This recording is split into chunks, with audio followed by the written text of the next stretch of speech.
The package sat on my kitchen table, wrapped in expensive paper with a card that read Happy Father's Day, Dad.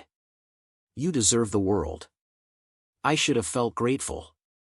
Instead, my hands trembled as I tore through the silver wrapping, revealing a leather-bound book titled Planning Your Golden Years, A Guide to Assisted Living. Before we jump back in, tell us where you're tuning in from, and if this story touches you, make sure you're subscribed because tomorrow, I've saved something extra special for you. Inside the front cover, Brandon had written in his careful handwriting, Dad, let's talk about your future when Vanessa and I get back from Napa. We love you and want what's best. I stared at those words until they blurred. The book fell open to a dog-eared page about memory care facilities and downsizing your home. Sticky notes marked sections about when it's time and making the transition easier for everyone. My chest tightened as I flipped through page after page of highlighted passages about elderly parents becoming liabilities and the financial burden of maintaining large properties alone. Then I found the brochure tucked between pages 73 and 74. Riverside Meadows Assisted Living. Monthly cost, $8,000. A handwritten note in Vanessa's looping script said, this one is only 20 minutes from the Pearl District. Perfect. Perfect for whom? I set the book down with hands that had built circuit boards for Intel's earliest processors, hands that had restored this entire Craftsman house board by board with Maggie at my side. These hands weren't shaking from age. They were shaking from rage. My phone buzzed on the counter. A text from Brandon, did you get our gift? Can't wait to discuss everything next week. The timing is finally right. The timing is finally right. Those words echoed in my head as I walked through the house Maggie and I had spent 23 years restoring. Every window frame I'd refinished myself. Every piece of crown molding I'd measured and cut in my workshop. The kitchen where Maggie had taught Brandon to make her famous blackberry cobbler, using berries from the bushes she'd planted in our backyard. I climbed the stairs to what used to be Brandon's childhood bedroom, now my woodworking storage space. His Little League trophies still lined one shelf, collecting dust beside the model rockets we'd built together. Photographs covered another wall. Brandon at 8, gap-toothed and proud, holding up the birdhouse he'd helped me construct. Brandon at 16, rolling his eyes but smiling as I taught him to change the oil in his first car. Brandon at 22, hugging me at his college graduation while Maggie beamed between us. When had I become a problem to be solved instead of a father to be loved? I returned to the kitchen and opened the junk drawer where I kept old receipts, the same place I'd stored important papers for decades. Maggie used to tease me about my filing system, but she understood. An engineer's mind needs order, needs documentation, needs proof. The receipts told a story Brandon seemed to have forgotten. Oregon State University tuition, $41,000 over 4 years. I'd worked double shifts at Intel, taken every overtime opportunity, sacrificed the fishing trips and golf games my colleagues enjoyed. Maggie had picked up evening shifts at the hospital gift shop, coming home exhausted but never complaining. We ate pasta 3 nights a week and drove cars held together by determination and duct tape. But Brandon graduated debt-free. His wedding to Vanessa 5 years ago, $28,000. I'd told him we could afford $10,000, maybe $12,000 if we stretched. He'd looked so disappointed, mentioned how Vanessa's friends were all having destination weddings and elegant receptions. Maggie had squeezed my hand under the table at that dinner, and I'd known what she was thinking. We could make it work. We always did. I'd sold my vintage motorcycle, the 1972 Triumph I'd restored over 3 years in my workshop. That bike was supposed to be my retirement joy, weekend rides along the Columbia River Gorge.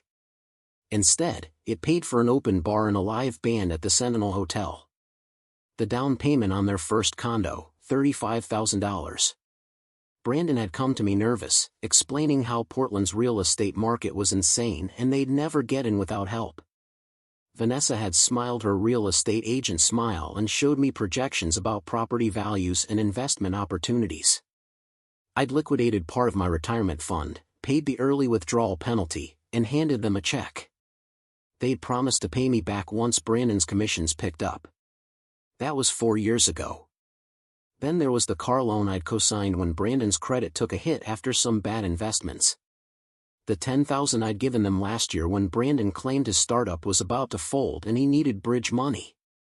The countless dinners I'd paid for at Jake's Famous Crawfish because Brandon would order appetizers and expensive wine, then reach for his wallet with that sheepish grin while I waved him off.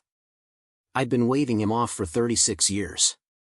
The medical bills from Maggie's final year were in a separate folder, one I rarely opened because the memories cut too deep. Stage 4 pancreatic cancer, diagnosed too late to fight effectively. We'd had 6 months from diagnosis to goodbye. 6 months of me holding her hand through chemotherapy, reading to her when she was too weak to hold a book, sleeping in the chair beside her hospital bed at OHSU because I couldn't bear to leave her alone. Brandon had visited 3 times during those 6 months. 3 times in 26 weeks. Vanessa came once. The excuses varied. Big client presentation. Vanessa's sister's baby shower. A real estate conference in Seattle they'd already paid for. Brandon always sounded genuinely sorry on the phone, promising to come next weekend, swearing he'd make more time. Maggie had defended him until the end. He's busy building his life, Walt. That's what we raised him to do. But I'd seen the disappointment in her eyes when visiting hours ended and Brandon's chair remained empty. The night before Maggie died, she'd gripped my hand with surprising strength and whispered, "Don't let them take advantage of you. You're too good, too generous. Promise me you'll take care of yourself first." I'd promised. Then I'd broken that promise almost immediately. After the funeral, Brandon had moved back in temporarily while he and Vanessa looked for a bigger place. Temporarily stretched to 8 months. I'd never charged them rent, had paid for groceries, covered utilities that tripled with 3 adults in the house. Brandon would clap me on the shoulder and call me the best dad in the world. Vanessa would hug me and say they were so grateful for my generosity. They'd moved out the day after Brandon closed a major sale and received a commission check for $47,000. No offer to reimburse me for 8 months of expenses. No acknowledgement that I'd subsidized their savings account while they'd treated my home like a free hotel. Standing in my kitchen with that assisted living brochure in my hand, I finally understood what Maggie had seen clearly. I wasn't Brandon's father anymore. I was his ATM. His safety net. His solution to financial inconvenience. And now I was his problem. The house was worth $950,000. Vanessa would know that figure exactly. She'd probably already calculated her commission if she listed it, already picked out finishes for the Pearl District condo they'd buy with my equity. I walked to Maggie's garden, where her Japanese maples were just beginning to leaf out in the June sunshine. She'd planted them the year we bought this house, back when Brandon was in middle school and Portland real estate was affordable for working families. These trees had been saplings then, barely 3 feet tall. Now they towered over the fence, their red leaves catching the afternoon light like flames. Maggie had spent countless hours in this garden, pruning roses and planting bulbs, creating beauty in our small corner of Laurelhurst. She'd made me promise to maintain it after she was gone. These plants are our legacy, Walt. They'll be here long after we're not.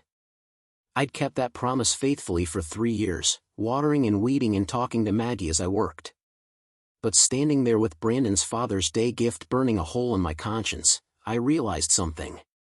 This garden was my legacy to maintain or abandon as I chose. This house was mine to keep or sell.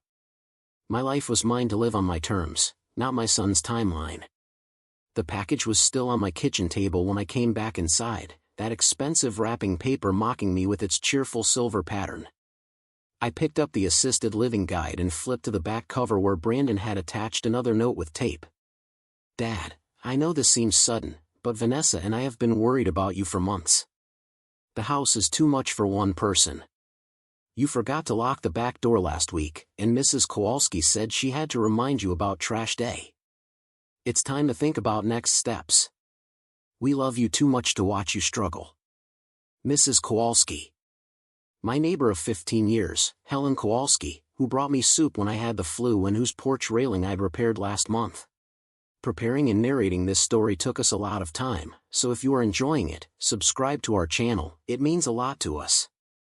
Now back to the story. I walked to my landline and dialed her number, my jaw clenched tight. "Walt, honey, how are you?" Helen's warm voice came through the receiver. "Helen, did you tell Brandon I forgot about trash day?" A pause. "Well, yes, dear. He called last month asking how you were managing. I mentioned you'd missed trash day once, but I explained it was because you'd been at the doctor for your regular checkup and the timing overlapped." "Why? What else did you tell him?" Another pause, longer this time. Helen's voice grew cautious. "Walt, is everything all right? Brandon seemed genuinely concerned about you. I told him you were doing wonderfully, that you're the most capable person I know. Did I say something wrong?" "You didn't do anything wrong, Helen. Thank you for your honesty." I hung up and stared at the phone. Brandon had been building a case against me, collecting evidence of incompetence, questioning my neighbors about my capabilities. One missed trash day during a doctor's appointment had become proof of cognitive decline in his narrative. The back door I'd supposedly forgotten to lock. I'd left it open intentionally while carrying lumber through from my workshop to the driveway. I'd locked it 20 minutes later after finishing the job. But facts didn't matter when someone wanted to believe a story badly enough. I opened my laptop and searched for Patricia Chin, the estate attorney Maggie and I had consulted years ago when we'd first drafted our wills. Her office was still on Morrison Street downtown, a coincidence that felt like Maggie sending me a sign. My current will was simple and outdated. Everything to Brandon, a few small bequests to charities Maggie had supported, and a trust fund for any future grandchildren. We'd drafted it when Brandon was 26, newly married, still the son who called every week and visited for Sunday dinners. That version of Brandon might never have existed, or perhaps I'd simply been too blind to see who he really was. I clicked on Patricia Chen's website and found her direct email. My fingers hovered over the keyboard as I composed a message that would begin the process of rewriting my entire legacy. The words came slowly at first, then faster as 3 years of suppressed anger and disappointment finally found their outlet. "Dear Miss Chen, I need to schedule an urgent consultation regarding my estate plan. Some circumstances have changed significantly, and I need to explore my options regarding asset protection and will modifications. I'm available at your earliest convenience. Sincerely, Walter Morrison." I hit send before I could second-guess myself. My phone buzzed again. Another text from Brandon, also Dad. "Vanessa found an estate sale company that can help with downsizing. They're really good at helping seniors figure out what to keep and what to let go. Just something to think about." They'd already hired people to dismantle my life. They were that confident I'd simply comply, roll over, accept their plans like the manageable old man they'd decided I'd become. I typed a response, keeping my tone light and grateful, the voice of the father Brandon expected. "Thanks, son. The book is very thoughtful. Let's definitely talk when you get back. Enjoy Napa." His reply came instantly, "Love you, Dad. This is going to be great for everyone. Great for everyone." I set my phone down and walked to my workshop in the detached garage, the space where I'd built furniture and fixed appliances and taught Brandon the basics of woodworking before he'd lost interest around age 14. My tools hung in perfect order on the pegboard Maggie had painted sky blue. Table saw, router, drill press, thickness planer. Thousands of dollars in equipment I'd collected over 40 years. Equipment Brandon and Vanessa probably saw as junk to be liquidated. I ran my hand along the workbench surface, remembering the Saturday mornings Brandon and I had spent here when he was young. The birdhouse that still hung in the backyard. The bookshelf in his old room. The jewelry box I'd made for Maggie's 50th birthday, inlaid with maple and cherry wood in a pattern that had taken me 3 months to perfect. Brandon had been so proud of that jewelry box, had helped me sand it smooth and apply the finish. "We made this together, Dad," he'd said, his 12-year-old face glowing with accomplishment. "Mom's going to love it forever." Maggie had loved it. It sat on her dresser upstairs, still holding her rings and necklaces, pieces of her I couldn't bear to move. When had that proud 12-year-old turned into someone who saw his father as a burden to be warehoused? My email dinged on my phone. Patricia Chen had responded already. Mr. Morrison, I remember you and your late wife fondly. I have an opening tomorrow at 10 if that works for you. Given your message's urgency, I've blocked out extra time. See you then. Tomorrow at 10. Brandon and Vanessa would still be in Napa Valley, probably touring vineyards and planning their future in the Pearl District condo they'd buy with my money. They had no idea their timeline had just accelerated. I walked back through my garden as the sun set behind the laurelhus trees, painting everything in shades of gold and amber. Maggie's roses were blooming early this year, deep red blooms that filled the air with sweetness. I'd fertilized them in March, pruned them in April, done everything she'd taught me to do. This garden would flourish with or without me. The Japanese maples would continue their slow growth, the roses would bloom each June, the ecosystem Maggie had created would persist. But it would do so for someone who appreciated it, not for a son who saw it as square footage to be converted into cash. I stood there until the automatic sprinklers kicked on, misting the air with water that caught the last rays of sunlight. Somewhere in Napa Valley, Brandon was probably raising a glass of expensive wine, toasting his clever solution to the problem of his aging father. He had no idea that the problem had just decided to solve itself. Tomorrow, I would sit down with Patricia Chen and begin the process of teaching my son the most expensive lesson of his life. Tomorrow, Walter Morrison would stop being everyone's solution and start being his own priority. Tonight, I would sleep soundly for the first time in 3 years, knowing that Maggie would approve of what came next. Patricia Chen's office occupied the 3rd floor of a brick building that had survived Portland's urban renewal, the kind of place that valued substance over flash. I arrived 15 minutes early, my leather folder containing every receipt and document I'd gathered the night before tucked under my arm. The waiting area smelled like coffee and old books, comfortable in a way that made me think of Maggie's reading corner. A receptionist with silver hair and kind eyes offered me water while I waited. I declined, too wired with anticipation to drink anything. Patricia emerged from her office at exactly 10, looking much as I remembered. Maybe a few more gray streaks in her dark hair, reading glasses now hanging from a chain around her neck, but the same sharp intelligence in her eyes that had impressed Maggie and me 7 years ago. Mr. Morrison, it's been too long. I was so sorry to hear about Margaret. She shook my hand with firm warmth and gestured toward her office. Please, come in. Her office was lined with law books and framed degrees, but also family photographs and a small jade plant on the windowsill that spoke of someone who understood balance between profession and life. She settled behind her desk and folded her hands, giving me her full attention. Your email mentioned urgent circumstances. Tell me what's happened. I opened my folder and placed the Father's Day book on her desk, along with the brochure for Riverside Meadows. Patricia picked up the book, flipped through the highlighted sections, and read the notes Brandon and Vanessa had written. Her expression remained professionally neutral, but I caught the slight tightening around her eyes. Your son gave you this for Father's Day. Yesterday. He and his wife are currently in Napa Valley. They plan to discuss my future when they return next week. I kept my voice steady, factual. I believe they intend to pressure me into assisted living so they can sell my house and access my assets. Patricia set the book down carefully. Mr. Morrison, let me be very clear about the legal situation.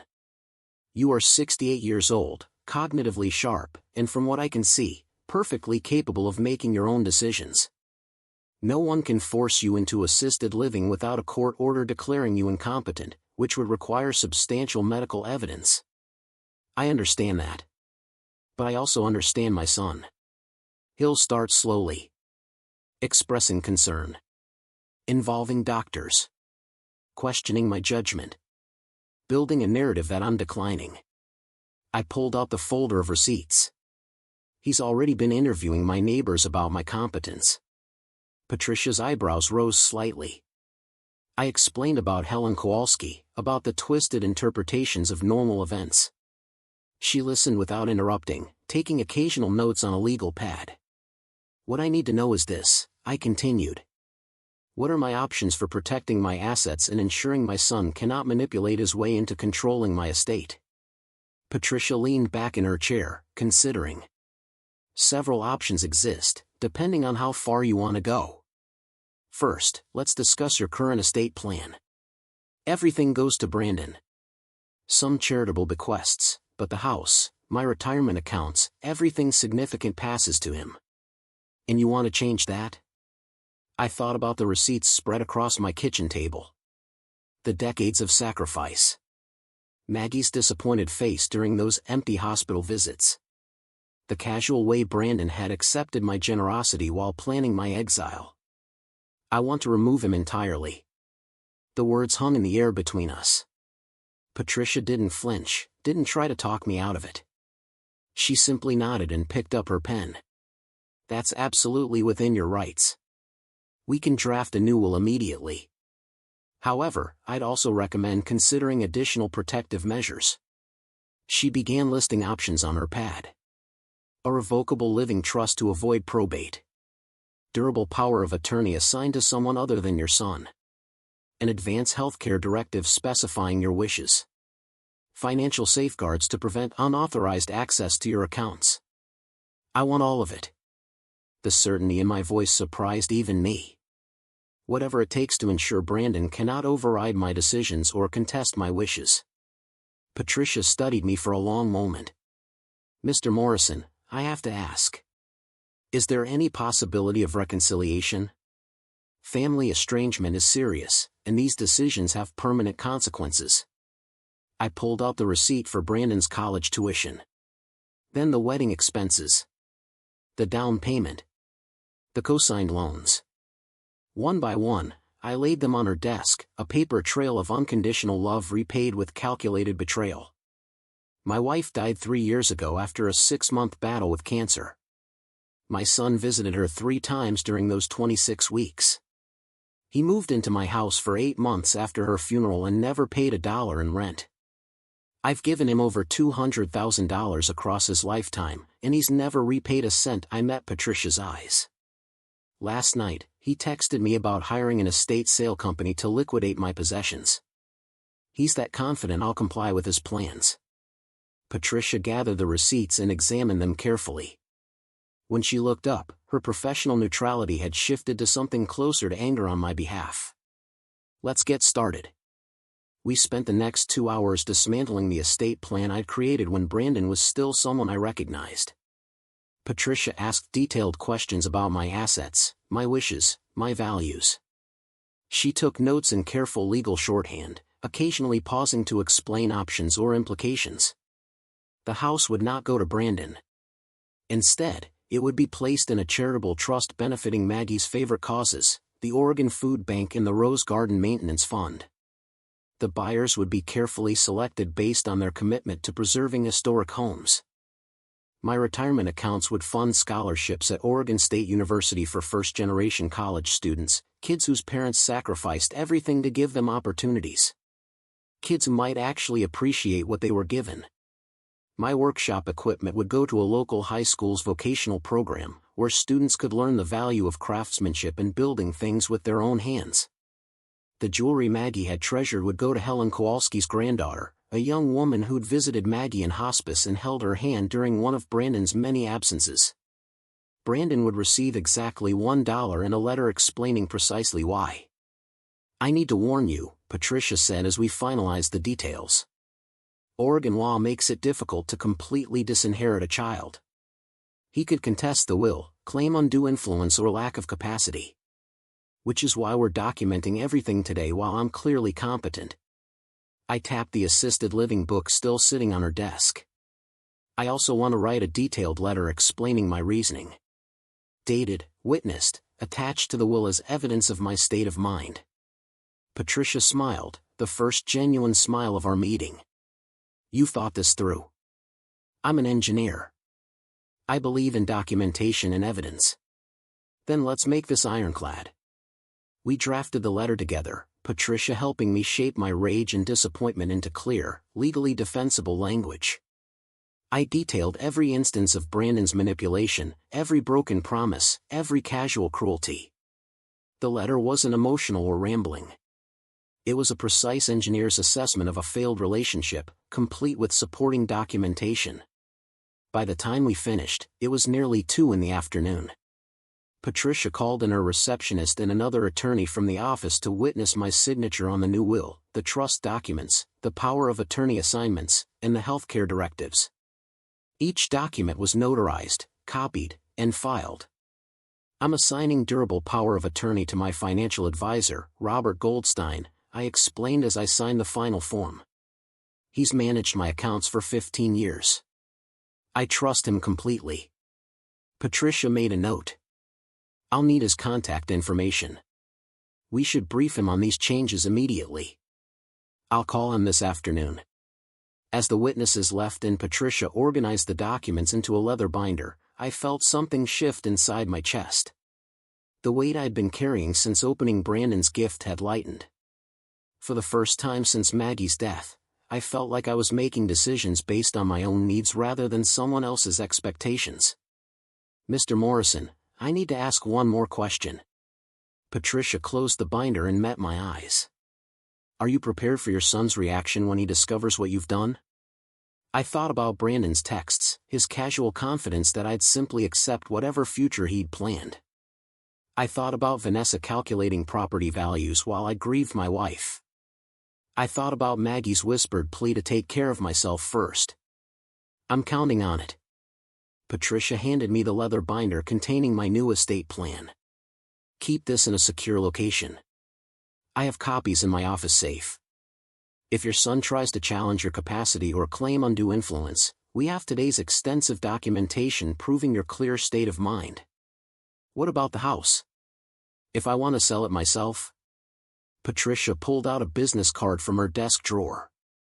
Rebecca Walsh. She's a real estate attorney who specializes in complex property transactions. If you decide to sell, she can handle it quickly and cleanly. She's also excellent at maintaining confidentiality. I pocketed the card. The idea had been forming since last night, solidifying during this morning's meeting. Brandon wanted my house sold so he could fund his Pearl District dreams.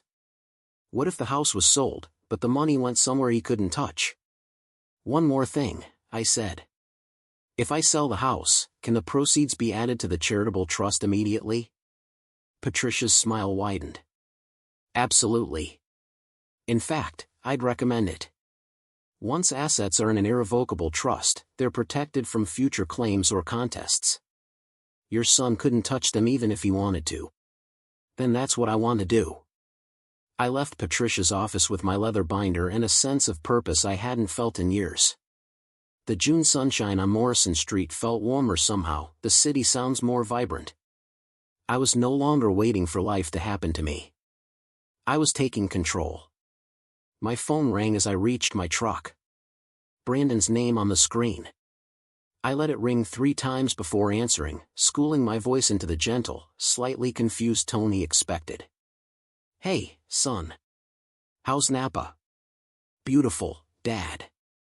We're at this amazing winery right now. Vanessa says hi. Brandon's voice carried the forced cheerfulness of someone performing happiness. Listen, I wanted to check in. Did you have a chance to look through that book we sent? I did.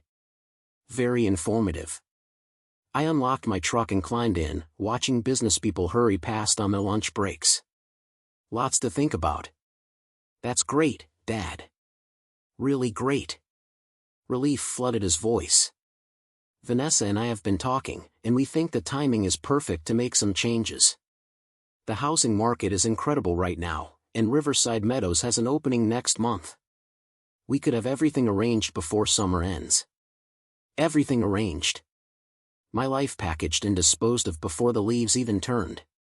That does sound efficient, I said mildly. I'm so glad you're being open-minded about this. Mom would be proud of you for making smart decisions. The mention of Maggie nearly broke my careful composure. Brandon invoking her name while planning exactly what she'd warned me against felt like desecration. Your mother had very clear ideas about smart decisions, I said carefully. I'm trying to honor her wishes. That's all we want too, Dad. Family takes care of family, right? Family takes care of family. The irony was so thick I almost laughed. Right. Well, enjoy the rest of your trip. We'll talk when you get back. Love you, Dad.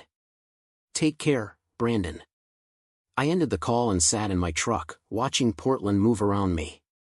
Somewhere in this city, Rebecca Walsh was probably negotiating real estate deals and protecting clients' interests. Somewhere in Napa Valley, my son was toasting his successful manipulation of his senile father. Neither of them knew that Walter Morrison had just rewritten the entire story. I pulled Rebecca Walsh's card from my pocket and dialed her number.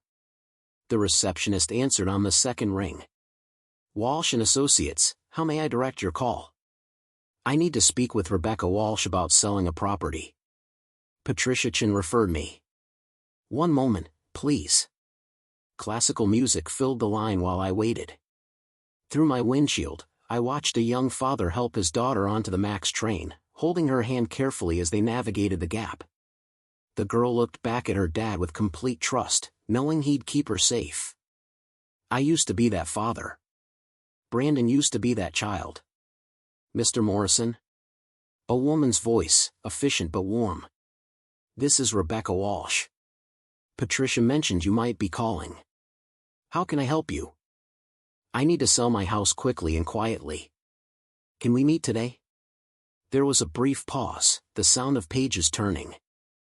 I have an opening at 4. Will that work? I checked my watch. 2:15.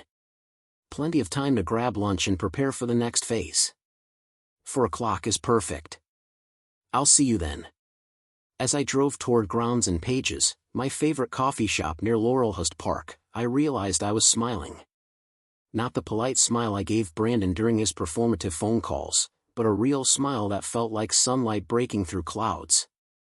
Maggie would understand what I was doing. She'd warned me about this exact scenario, had seen Brandon's true nature more clearly than I'd wanted to admit. She'd made me promise to take care of myself first. Finally, 3 years late, I was keeping that promise. The barista at Grounds and Pages recognized me from my regular visits. The usual, Mr. Morrison? Americano and a scone? Actually, make it a cappuccino today. And one of those chocolate croissants. I smiled at her surprise. I'm celebrating. Good for you. What's the occasion? I thought about the leather binder in my truck, about Rebecca Walsh's 4 o'clock appointment, about Brandon's confident voice planning my future without me. Independence Day came a little early this year.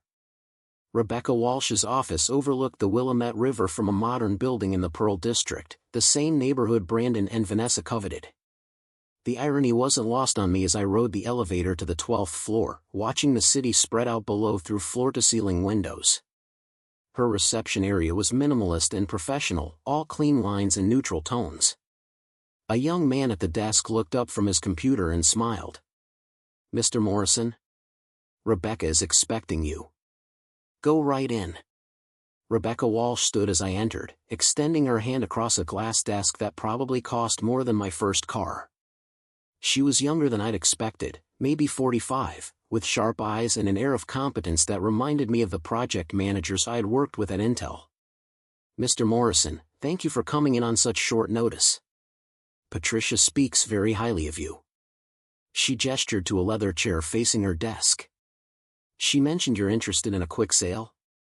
I settled into the chair and pulled out my folder, now containing property documents alongside the receipts I'd shown Patricia. My house is a 1920s Craftsman in Laurelhurst. Fully restored, meticulously maintained. I need to sell it within the next week. Rebecca's eyebrows rose slightly, but she didn't question the timeline. Instead, she opened her laptop and pulled up what looked like a real estate database. Laurelhurst is an excellent market right now. Properties there rarely last more than a few days. What's the square footage? 2,400. 3 bedrooms, 2.5 baths. Original hardwood throughout, updated kitchen and bathrooms, new roof 3 years ago. Detached workshop in back. I recited the details like reading a blueprint, clinical and precise. Rebecca was typing notes, her fingers flying across the keyboard. Original owner? My wife and I bought it in 2001. We did most of the restoration work ourselves. And your wife? Passed away 3 years ago. The deed transferred to me automatically. Rebecca nodded, her expression softening slightly. I'm sorry for your loss. Patricia mentioned this sale has some urgency related to family circumstances. I appreciated her directness. No dancing around uncomfortable topics, no false sympathy. Just acknowledgement and a return to business. My son believes I'm incapable of living independently. He's planning to pressure me into assisted living so he can sell the house himself.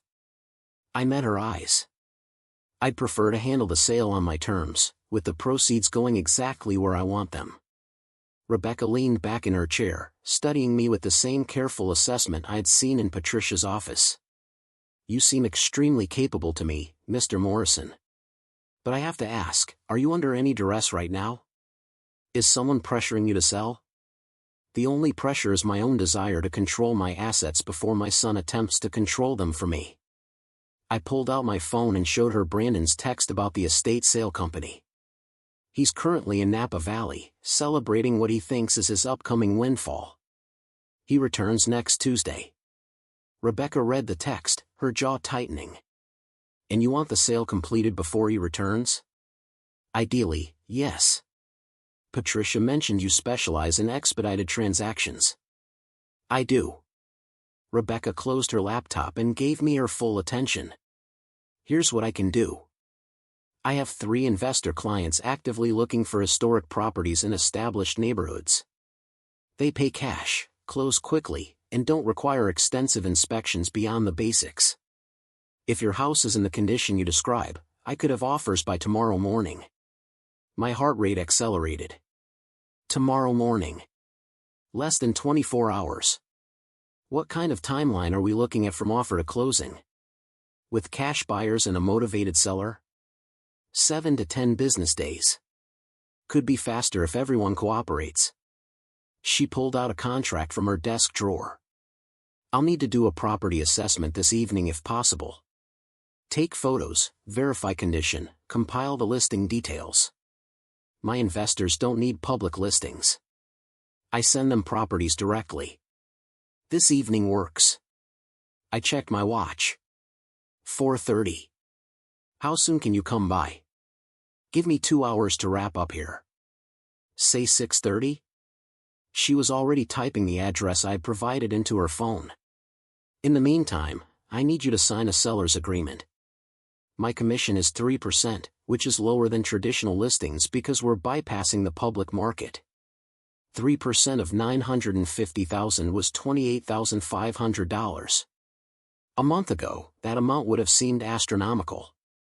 Now it felt like a bargain for freedom. I signed the agreement while Rebecca explained the process, her voice calm and professional. Property assessment tonight, offers by tomorrow morning, acceptance and initial paperwork by tomorrow afternoon if I was satisfied with the terms. Inspection and title search running simultaneously. Closing scheduled within the week. One more thing, Rebecca said as I prepared to leave. Patricia mentioned the proceeds are going into a charitable trust. Is that correct? Every dollar. The Oregon Food Bank and the Rose Garden Fund. Maggie loved both. Rebecca's professional mask cracked slightly, revealing genuine warmth. My mother died in a memory care facility 2 years ago. My brother tried to contest her will because she'd left everything to Alzheimer's research instead of splitting it with us. He lost. She met my eyes.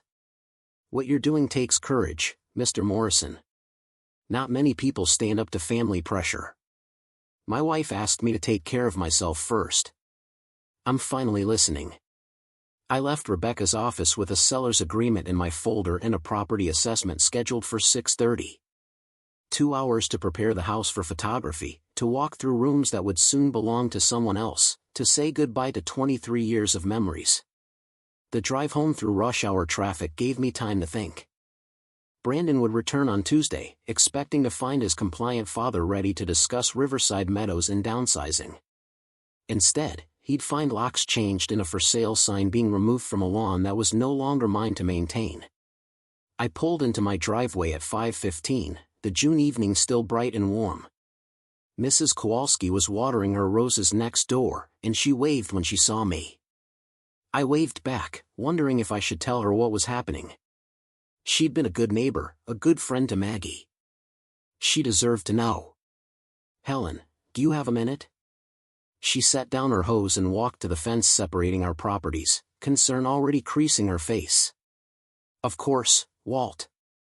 Is everything all right? You look stressed." "I'm selling the house. A real estate agent is coming by in an hour to assess it." Helen's mouth fell open. "Selling? But Walt, you love this house. You and Maggie built so many memories here. Which is why I'm selling it on my terms, not Brandon's." I kept my voice level, matter of fact. "He gave me an assisted living guide for Father's Day. He's been questioning neighbors about my competence. He's planning to warehouse me so he can sell this place himself." Helen's expression shifted from shock to anger. "That boy called me last month asking if you seemed confused. I told him you were sharper than people half your age." "I know. Thank you for that." I glanced at my watch. "The agent will be here soon. I wanted you to know so you wouldn't be surprised by the activity. Where will you go?" "I've already secured an apartment at the Arbor in Lake Oswego. Month-to-month lease, community center, everything I need." I smiled at her worried face. "I'll be fine, Helen. Better than fine. I'll be free." She reached across the fence and squeezed my hand. "Maggie would be proud of you." "I hope so." I spent the next hour cleaning obsessively, the same way Maggie used to before company arrived. Dusting surfaces that were already dust-free, straightening throw pillows that didn't need straightening, making sure every window sparkled in the evening light. The kitchen was hardest. Every cabinet Maggie had organized, every drawer she'd lined with shelf paper, every corner where we'd shared coffee and conversation and the quiet comfort of long marriage. I stood at the sink where she'd washed dishes while telling me about her day, where I'd stood beside her countless evenings doing the same. Brandon had eaten at this kitchen table for 18 years. Holiday dinners and birthday breakfasts and ordinary Tuesday nights when nothing special happened except being together. When had he stopped appreciating what he had? When had convenience replaced gratitude? The doorbell rang at exactly 6:30. Rebecca stood on my porch with a professional camera and a tablet, all business efficiency. "Mr. Morrison, thank you for accommodating the quick turnaround." She stepped inside and immediately paused, looking around with genuine appreciation. "Oh, this is stunning. The photos don't do justice to craftsmanship like this."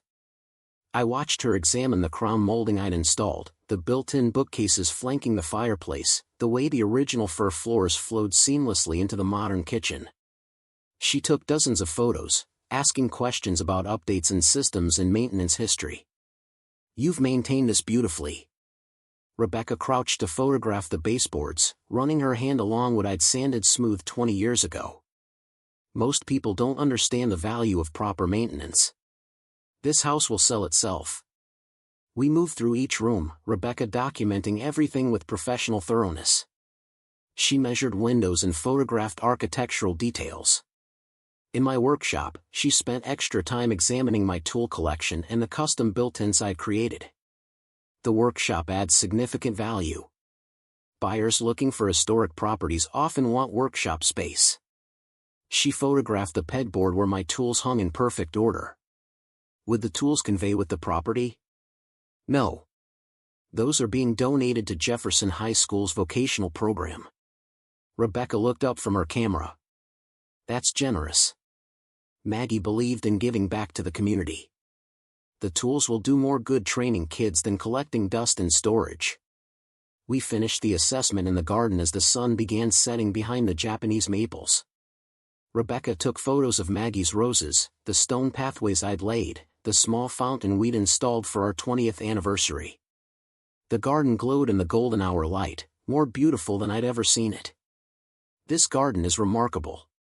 Rebecca lowered her camera and just looked, professional assessment giving way to genuine appreciation. Your wife had an artist's eye. She did. For gardens, for homes, for seeing the potential in broken things.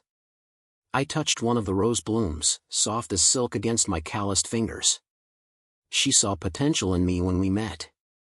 I was a mess back then, fresh out of engineering school with more debt than sense. She believed I could build anything. She was right. Rebecca finished her photos and made final notes on her tablet. I have everything I need. I'll compile the listing materials tonight and send them to my investor clients by 8 tomorrow morning. You should have offers by noon. That fast? Properties like this don't come available often, especially not off-market. My clients know value when they see it. She walked toward her car, then paused. Mr. Morrison, can I ask what you'll do once the sale is complete? Besides moving to Lake Oswego? I thought about the question, realizing I hadn't planned beyond the sale itself. My entire focus had been on preventing Brandon from controlling my future. I hadn't given much thought to what that future might actually look like. I don't know yet. Maybe travel. Maggie and I always talked about visiting national parks, but we were always too busy saving money or helping Brandon with something. I surprised myself with a laugh. Maybe I'll finally take that trip to Glacier National Park she wanted. You should. Rebecca unlocked her car. Life's too short to spend it managing other people's expectations. I watched her drive away, her taillights disappearing down the tree-lined street. Around me, neighbors were finishing their evening routines. Lawnmowers humming. Children being called in for dinner. Dogs barking at passing joggers. The ordinary rhythms of life continuing regardless of personal upheaval. My phone buzzed in my pocket. A text from Brandon. Vanessa and I have been crunching numbers. With the house sale and your retirement accounts, you'll be very comfortable at Riverside Meadows. Might even have enough left over to help us with our down payment. Win-win. Win-win. He'd calculated my net worth and already allocated my money. The audacity was almost impressive. I typed a response, channeling the confused, grateful father he expected. That's thoughtful of you to plan ahead. See you next week. His reply came instantly. Love you, Dad. Everything's going to work out perfectly. For once, we agreed on something. Everything was indeed going to work out perfectly. Just not the way Brandon imagined. I walked through my house one more time, no longer cleaning or preparing, just remembering. The living room where 3-year-old Brandon had built elaborate block towers. The stairs where I'd taught him to tie his shoes. The bedroom where Maggie had died while Brandon was too busy for a visit. Tomorrow, Rebecca's investors would make their offers. By this time next week, strangers would own these rooms, would create their own memories in spaces Maggie and I had filled with love. The house would continue, would shelter new families, would witness new joys and sorrows. But it would do so without Brandon profiting from the sacrifice it represented. I locked the doors that Rebecca had documented and climbed the stairs to my bedroom. Maggie's jewelry box sat on the dresser, and I opened it carefully, running my fingers over the necklaces and earrings she'd treasured. Helen's granddaughter would appreciate these pieces, would wear them with the grace Maggie had possessed. Sleep came easier than it had in months. Tomorrow would bring offers and decisions and the next phase of my plan. But tonight, I rested knowing I'd honored Maggie's final request. I was finally taking care of myself first. The future Walter Morrison was building wouldn't include the son who'd forgotten what family actually meant. It would be built on my terms, funded by my choices, dedicated to causes that mattered. Brandon wanted a win-win situation. He was about to discover that sometimes, life delivers exactly what you deserve rather than what you expect. My phone rang at 8:15 Thursday morning while I was making coffee in my quiet kitchen. Rebecca Walsh's name appeared on the screen, and I answered before the second ring. Mr. Morrison, good morning. I have 3 offers for you to consider. I set down my coffee mug, my hand steadier than I'd expected. Already? I told you these properties move fast. Do you have a moment to discuss the details? I settled into the chair where I'd eaten breakfast for 23 years and listened as Rebecca outlined each offer.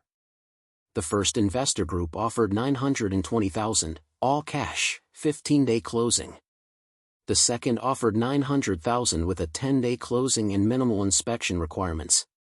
The third offered $950,000 with a 12-day closing and a request to purchase some of the furniture. The third offer is from a couple in their early 30s, Rebecca explained. He's a carpenter, she's a landscape designer. They've been looking for a historic property to restore, and they specifically mention wanting to honor the home's character. They asked about the workshop tools, but I told them those were already committed elsewhere. I thought about Maggie choosing this house 24 years ago, her face glowing as she'd walked through the empty rooms imagining our future. She'd seen past the peeling paint and outdated fixtures to the bones of something beautiful. A carpenter and a landscape designer would understand what she'd understood. Tell them the furniture is theirs if they want it. I'm keeping personal items, but the rest should stay with the house. I surprised myself with the decisiveness in my voice. I accept their offer. $950,000, 12-day closing, furniture included. Excellent choice. I'll draw up the acceptance paperwork and have it to you by noon. Can you come by my office to sign? I'll be there at 12:30. After Rebecca hung up, I sat in the sudden silence of my kitchen, holding my cooling coffee and processing what I'd just done. $950,000. 12 days until closing. Brandon returned Tuesday, which gave me 5 days before he discovered what I'd accomplished. 5 days to prepare for the confrontation that would end our relationship permanently. I called Robert Goldstein, my financial advisor, and explained the situation in the same clinical tone I'd used with Patricia and Rebecca. Robert listened without interrupting, his breath occasionally catching as I detailed Brandon's betrayal and my response. Walt, I've managed your accounts for 15 years. I've watched you sacrifice everything for that boy. Robert's voice carried a mix of anger and vindication. It's about time you put yourself first. Patricia Chin assigned you durable power of attorney. You'll be receiving documents shortly. I'll watch those accounts like a hawk. Brandon won't get near a penny. Robert paused. Where will you go after the house sells? The Arbor in Lake Oswego. I've already secured an apartment. Good place. My aunt lived there for years before she passed. You'll be comfortable. Another pause. Walt, have you thought about what happens when Brandon finds out? He's not going to take this well. I'm counting on that. I spent the rest of the morning packing Maggie's personal items with a care that bordered on ritual. Her jewelry into padded boxes for Helen's granddaughter. Her favorite books, the ones with her handwritten notes in the margins, into a storage container I'd keep. The quilt her mother had made, the photo albums documenting Brandon's childhood, the recipe cards in her precise handwriting. Each item I packed felt like saying goodbye twice. Once to Maggie herself, and once to the illusion that our family had been what I'd believed it to be. At noon, I drove to Rebecca's office and signed the acceptance paperwork. Her assistant notarized my signature while Rebecca explained the next steps. Title search, property inspection, final walkthrough, closing scheduled for June 24th at 2 in the afternoon. The buyers want to meet you, Rebecca said as I prepared to leave. They're thrilled about the house and wanted to thank you personally. Would you be comfortable with that? Something about the request touched me in a way I hadn't expected.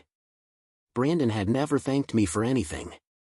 These strangers wanted to express gratitude for a house they were buying at market value. I'd like that. Rebecca scheduled the meeting for Saturday morning, giving me 2 days to prepare. 2 days to decide how much to tell them about why I was selling, about Maggie's garden and the workshop and the memories embedded in every board.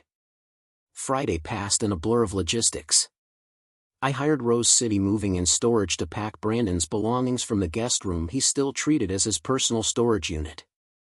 His old college textbooks, boxes of clothes he'd never bothered to retrieve, sporting equipment from high school he'd insisted I keep because it had sentimental value. The movers worked efficiently, cataloging everything into a climate-controlled unit I'd prepaid for 3 months. After that, Brandon would need to handle his own storage fees. I made sure to get a detailed inventory list, every item documented and photographed. Evidence, should he try to claim I'd stolen or disposed of his property. I also called a locksmith, the same one who'd installed my current locks 15 years ago. Tom Reynolds had been to the house dozens of times for various projects. He knew me, trusted me, didn't ask uncomfortable questions when I requested a complete lock replacement. New keys by tomorrow afternoon, Tom promised as he measured the doors. You want the smart locks or traditional? Traditional. Less technology to fail. Tom nodded approval. Smart thinking. These new digital locks are convenient until they're not. By Friday evening, my house looked like a museum being packed for relocation. Boxes in every room, furniture covered in protective wrapping, walls bare where Maggie's artwork had hung. The bones of our life together, reduced to inventory lists and storage receipts. I slept poorly that night, my mind racing through scenarios of Brandon's return. Would he cry? Rage? Try to lawyer his way into contesting the sale? Patricia had assured me everything was legally sound, but family disputes rarely stayed within legal boundaries. Saturday morning arrived gray and drizzly, typical Portland June weather. I dressed carefully, choosing the flannel shirt Maggie had given me for our last Christmas together. If I was meeting the new owners, I wanted to represent the house properly. Rebecca arrived at 9 with a young couple in their early 30s, just as she described. The man, Derek Chen, had calloused hands and an eager smile. His wife, Amanda, had Maggie's same appraising eye, the look of someone who saw potential everywhere. Mr. Morrison, thank you so much for meeting us. Amanda shook my hand with genuine warmth. Rebecca told us you've maintained this house beautifully. We can't wait to see it. I walked them through each room, explaining the restoration work Maggie and I had done. Derek examined the crown molding and built-in bookcases with the appreciation of someone who understood craftsmanship. Amanda stood in the garden taking photos, her face glowing exactly the way Maggie's had when she'd planted those Japanese maples. This garden is incredible, Amanda said, kneeling beside the roses. The previous owner must have loved it deeply. My wife planted it 23 years ago.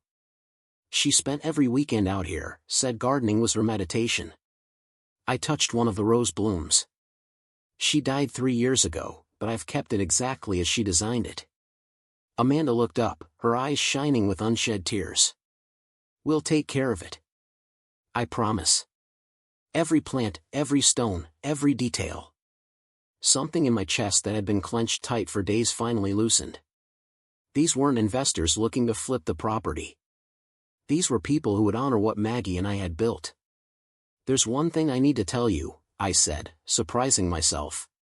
My son doesn't know I'm selling. He had other plans for this house, plans that didn't include my input. When he discovers what I've done, he may try to cause problems.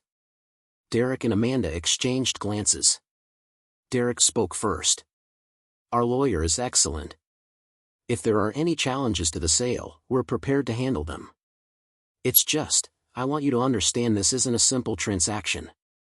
There's family history here, complicated family history. Amanda stood and walked over to where I was standing.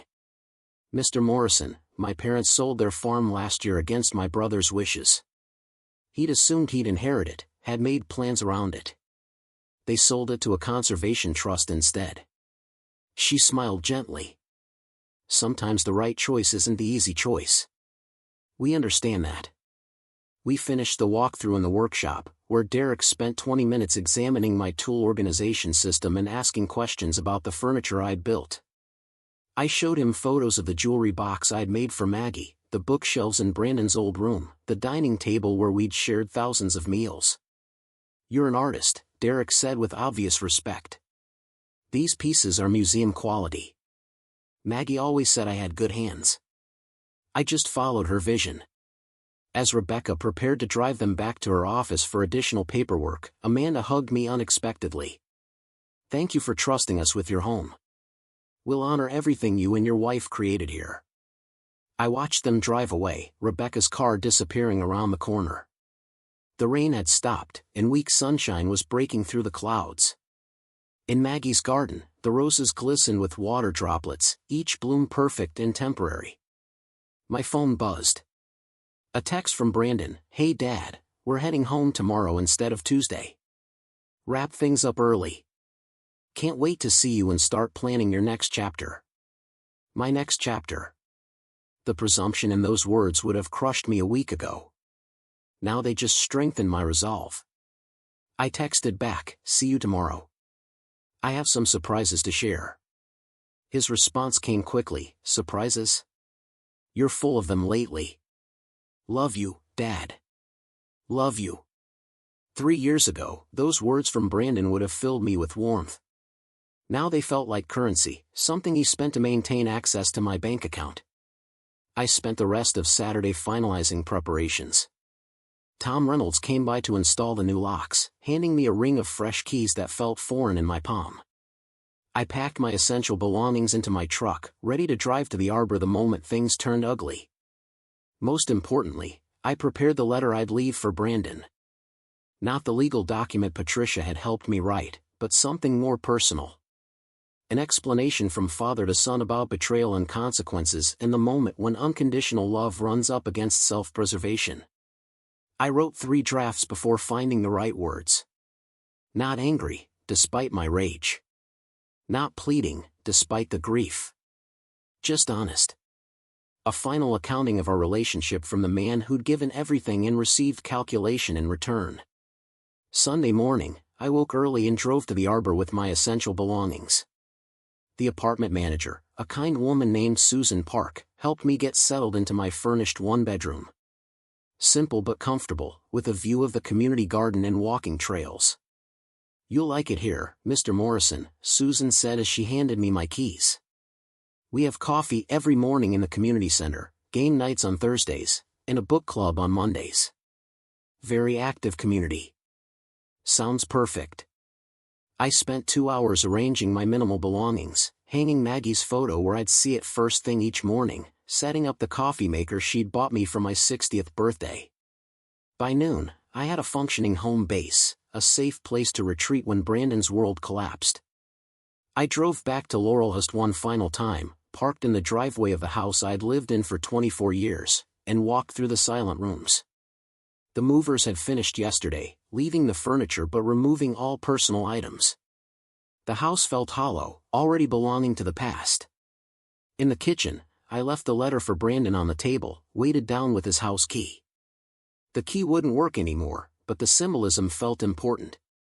I was returning what he'd assumed was his by right, showing him it had never belonged to him at all. The letter explained everything. The overheard plans, the assisted living brochure, the calculated manipulation. It detailed the house sale, the new will, the charitable trust that now held my assets. It listed every dollar I'd given him, every sacrifice I'd made, every promise he'd broken. And it ended with the words Maggie had whispered in the hospital: "Families should take care of each other, not take advantage. You forgot which one mattered. Now you'll live with that choice." I locked the door with my new key, tested the lock to make sure it held, and walked to my truck without looking back. My phone showed 3 missed calls from Brandon. He was probably 30 minutes outside Portland, eager to begin dismantling my independence. He was in for the shock of his life. I drove to Grounds and Pages and ordered a cappuccino, sitting by the window where I could see my phone but didn't have to answer it immediately. The afternoon stretched ahead, full of possibility and consequence. Brandon would arrive, discover his key didn't work, find the letter, and realize his father had outmaneuvered him completely. Part of me wished I could see his face.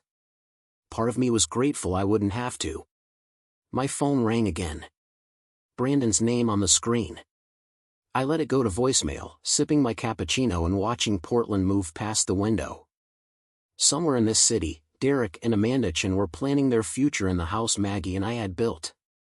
Somewhere in this city, Patricia Chen and Rebecca Walsh were filing paperwork that would protect my choices. And somewhere on Highway 5, Brandon Morrison was driving toward the biggest surprise of his entitled life. I finished my coffee and ordered another, settling in to wait for the fireworks. My phone buzzed with a voicemail notification. I didn't listen to it. Whatever Brandon had to say, I'd said everything that mattered in that letter on his old house key. The barista, a young woman named Claire who'd served me dozens of times, noticed my smile. "You seem happy today, Mr. Morrison. Good news?" "Independence," I said simply. "Long overdue." She grinned. "That's the best kind of news." Outside the window, the June rain started again, washing clean the streets and sidewalks. Inside the coffee shop, I sat warm and dry, watching my phone light up with increasingly frantic calls I had no intention of answering. Walter Morrison had left the building. And he was never coming back. The first voicemail came at 2:30. Brandon's voice was confused but still cheerful. "Dad, we're about 20 minutes out.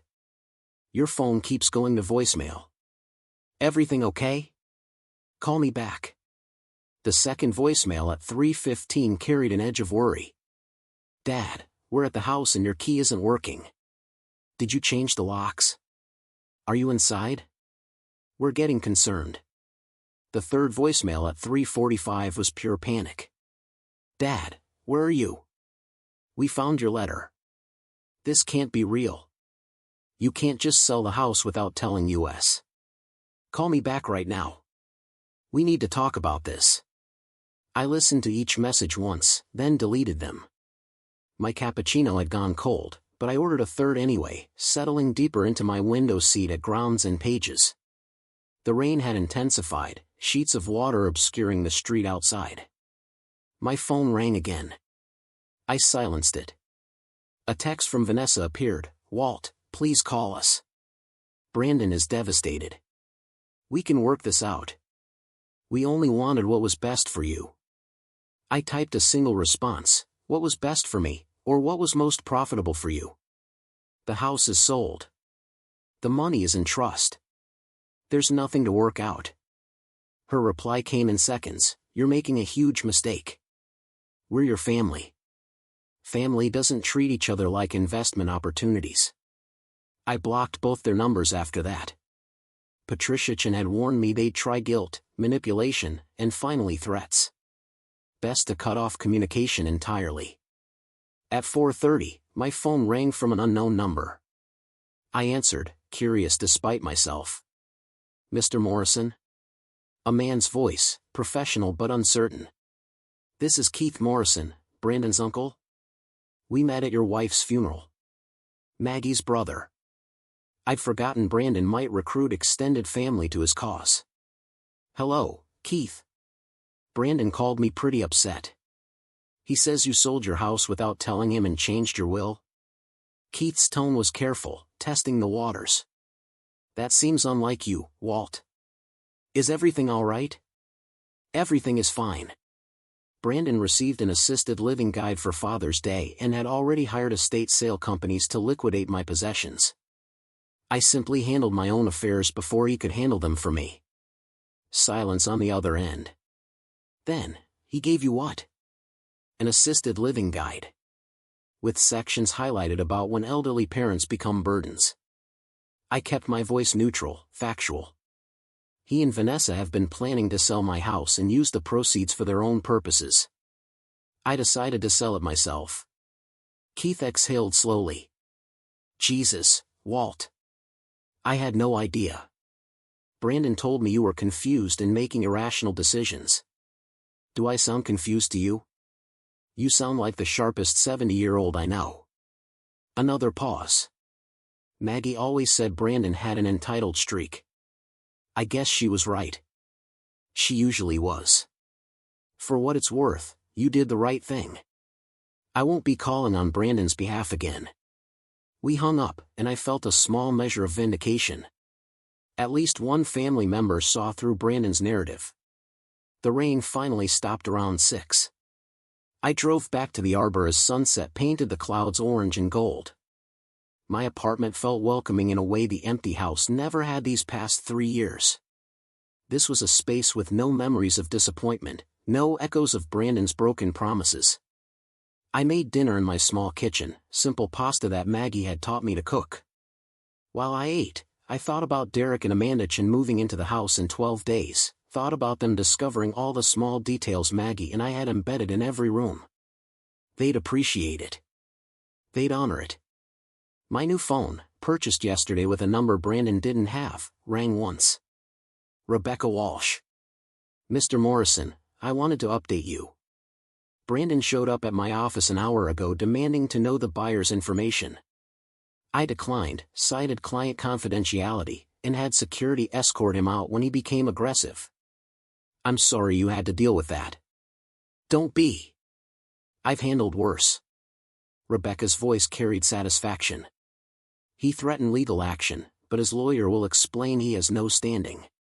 The sale is clean, your capacity is documented, and everything is ironclad. Thank you, Rebecca. One more thing. The buyers wanted me to pass along a message. They stopped by the house this evening and saw your son there, taking photos and making calls. They introduced themselves as the new owners. Apparently, he didn't take it well. I smiled despite myself. I imagine not. Amanda said to tell you the garden is already bringing her joy. She's planning to add a bench near the Japanese maples in your wife's memory. Something in my chest tightened and released. That's kind of her. After we hung up, I sat in my recliner with Maggie's photo on the side table, the last light fading from the sky outside. I thought about Brandon standing in the driveway of a house that was no longer his to claim, confronting the reality that his father had outmaneuvered him completely. Part of me felt guilty. The father I'd been for 36 years wanted to call him, explain, maybe even negotiate some compromise. But that father had enabled a son who saw him as a resource to be managed rather than a person to be loved. The father I was becoming understood that some relationships were beyond saving. Over the next few days, the blocked calls and messages continued appearing from unknown numbers. I ignored them all. Patricia Chen called once to report that Brandon had consulted 3 attorneys, all of whom had told him the same thing. The sale was legal, the will was valid, and his father had every right to dispose of his assets as he chose. Robert Goldstein called with similar news.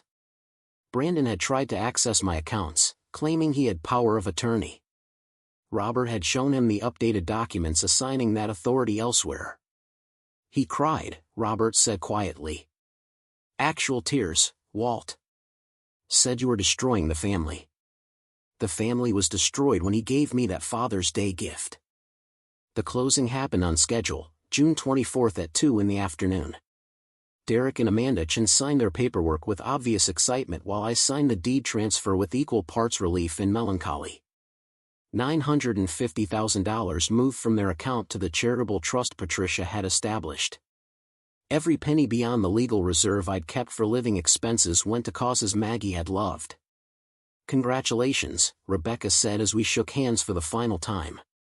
You're officially unburdened. Unburdened. That was exactly right. I drove past the house one last time on my way back to the arbor. Derek's truck was already in the driveway, and through the window I could see Amanda arranging furniture. Starting their life in the space where Maggie and I had built ours. The house looked happy, if houses could look happy. Ready for its next chapter. At the arbor that evening, I joined the Thursday game night Susan Park had mentioned. A dozen residents playing cards and board games, drinking coffee, and sharing stories. They welcomed me without prying questions, these fellow travelers who understood that everyone arrived with history best left unexamined until trust was earned. A woman named Dorothy, maybe 75 with sharp eyes and a kind smile, partnered with me for euchre. Between hands, she asked what had brought me to the arbor. Fresh start, I said simply. She nodded like that was the most natural answer in the world. Best kind of start there is. That night, I slept more soundly than I had since Maggie died. No phantom sounds of Brandon's voice calling me a burden. No anxiety about maintaining a house that held too many ghosts. Just quiet rest in a space that was mine alone. 3 weeks later, I received a single letter forwarded from my old address. Brandon's handwriting on the envelope. I almost threw it away unopened, but curiosity won. The letter was short. No apology, no acknowledgement of what he'd done. Just anger wrapped in the language of wounded entitlement. He wrote that I'd robbed him of his inheritance, that Maggie would be ashamed, that I'd die alone and regret pushing away my only child. I read it once, then fed it through the document shredder I'd bought for exactly this purpose. Maggie wouldn't be ashamed. Maggie had warned me this would happen. She'd seen what I'd been too loving to acknowledge, that our son had learned to take without gratitude, to receive without reciprocating. I wasn't dying alone. I was living free. That weekend, I drove to the coast, something Maggie and I had always meant to do more often. I walked the beach at Cannon Beach, watched the waves crash against Haystack Rock, and felt the salt air fill my lungs with possibility. On the drive home, I stopped at a visitor's center and picked up brochures for Glacier National Park. Maybe next month. Maybe next year. But someday, I'd take that trip Maggie had dreamed about. Because Walter Morrison's story wasn't ending. It was just beginning, on his own terms, with his own choices, free from the weight of expectations he'd carried for too long. And that, finally, was enough. Up next, you've got 2 more standout stories right on your screen. If this one hit the mark, you won't want to pass these up. Just click and check them out.